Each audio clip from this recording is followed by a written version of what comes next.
Imagine a scene straight out of a heated debate on America's streets. Federal officers unleashing tear gas and making arrests amid a passionate protest outside Portland's Immigration and Customs Enforcement (ICE) detention facility. This isn't just another news headline. It's a flashpoint that highlights the ongoing tensions between civil liberties, immigration policies, and law enforcement tactics. But here's where it gets controversial. Is deploying military forces to handle domestic protests a necessary safeguard or an overreach that undermines peaceful dissent? Stick around, because the details reveal layers of emotion and disagreement that most people overlook. On Saturday afternoon, October 4, 2025, hundreds of demonstrators took to the streets, marching from the nearby Elizabeth Carruthers Park in southwest Portland to the ICE facility. This rally comes hot on the heels of President Donald Trump's announcement just last week, pledging to send up to 200 members of the Oregon National Guard to the city, a move that sparked widespread debate about balancing public safety with potential militarization of local issues. The protesters, who had assembled earlier that morning at the park, arrived at the detention facility and effectively shut down the road in front of the building. It wasn't long before federal law enforcement emerged from the center, deploying tear gas to break up the crowd. While the exact number of canisters remains uncertain, those at the forefront of the protest reported seeing several fired in quick succession. And this is the part most people miss. The officers didn't stop there. They proceeded to detain multiple individuals standing on the sidewalk near the facility's entrance, continuing to release tear gas around 1:20 p.m.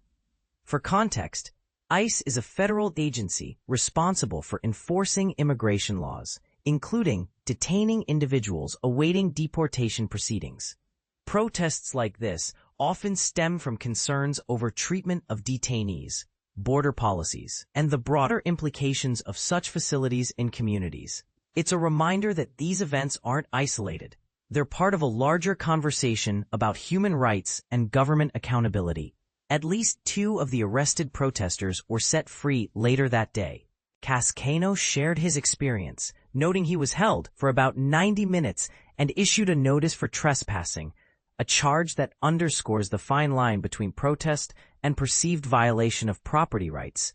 Meanwhile, John Jolly, another participant, arrived in the afternoon and could still detect the lingering scent of tear gas. He urged fellow demonstrators to not take the bait, a phrase echoed by Portland's leaders, drawing from the city's turbulent 2020 experiences with unrest. What brought me out here was after 2020 and seeing what was done to our city by the publicity, Jolly explained.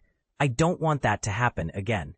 His words highlight a collective memory of past conflicts, where media coverage amplified tensions, leading to calls for restraint. Adding to the mix, Steve Hall, a former U.S. Army intelligence officer with 3 years of service, voiced strong opposition to the Guard's involvement.